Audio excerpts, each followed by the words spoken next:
Eto mga dudes, ang legendary Kawasaki Z1000 Single A.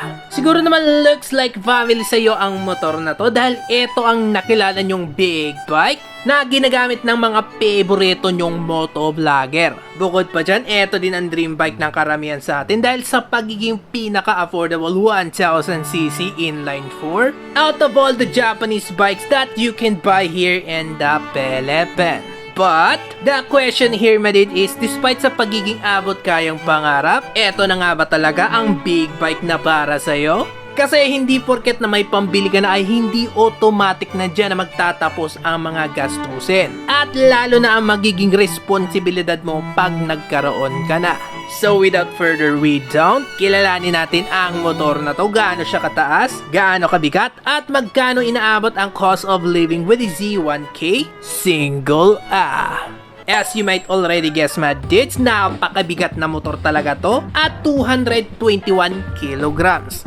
So it comes to no surprise na hindi talaga siya madaling imaniobra. But what interesting about this bike mga dudes, despite sa laki at bigat niya, ay komportable siyang upuan at maganda ang sentro ng bigat niya. Kaya madali lang siyang ibalanse once na makaupo ka na. Seat height nito dude is 815mm at sa height na 5'7 at bigat na 80 plus kilograms, almost flat-footed ko na sabay nakababa ang dalawang paa. 1 foot down, no problem kasi literal na kasing taas lang talaga ito ng R15M, which I find myself comfortable na umupo dito. Lalo na naked bike na to with a relatively comfortable sitting position. So you can pretty much expect na upright sitting position ka dito with an easy to reach clip-on handlebars. Walang ngalay sa motor na to mga dudes unless na magtutulak ka. Not sure kung meron pang standard version nito pero ito yung race ready specs with the single R,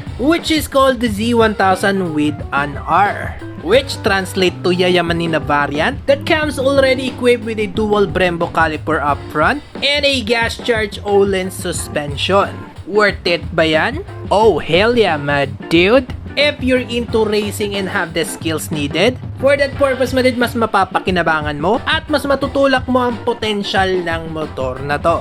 Kasi para makapiga ka ng potential sa ganitong motor ay kailangan mo ng purposely built suspension and excellent braking components to better handle its capabilities. But other than that my dudes, you'd be surprised na although naka-Brembo at all-in suspension na yan, still napaka basic standard specs pa rin siya at wala kang makikitang full color TFT display dito other than a small strip of LCD display and a light RPM indicator. No Bluetooth connectivity, no extra added accessories gaya ng radiator cover or frame sliders man lang despite being a high-end variant. Although meron naman siyang 2-channel ABS and cornering management control, I think it's more than enough for street application if you consider its price point. Unang lumabas ang motor na to sa atin madudes is way back in 2015 ata, and ever since its release hindi na siya nagkaroon ng further optimization or refresh update man lamang.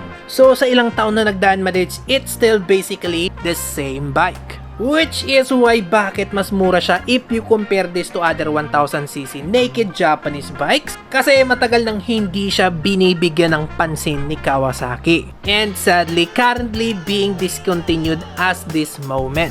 Napakamabisa pa naman sana ng motor na to. With a cheat engine displacement of 1042cc, inline 4 dual overhead cam, 16-valve engine with assist and slipper clutch, na merong max horsepower of 142 and a whopping 111 Nm of torque at 7,300 RPM. It's no wonder na madami ang humaling sa kanya dahil sulit talaga yung maibibigay na performance. For the majority ng taong gagamit, mapa beginner man yan or experienced rider.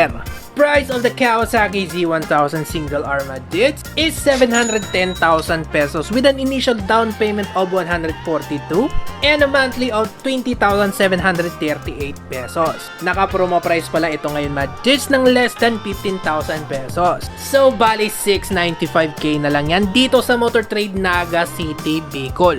And about sa cost of living with the Z1000R, total estimated PMS niya dudes is 4,206 pesos. That consists of 4 na litro ng fully synthetic oil, oil filter, chain cleaner, at pati na pang chain lube. Kung sa Kawasaki ka mismo magpapa-PMS. At para sa tanong kung para kanino ito, pwede na ito madudes pang endgame bike mo. Kung naghahanap ka ng big bike with a big performance at a relatively affordable price. Kung beginner ka pa lang madudes, mahirap mag-transition sa motor na to, lalo na kung galing ka sa small displacement. So pag-isipan mo ng maigi yan, and make sure to do your own research na din.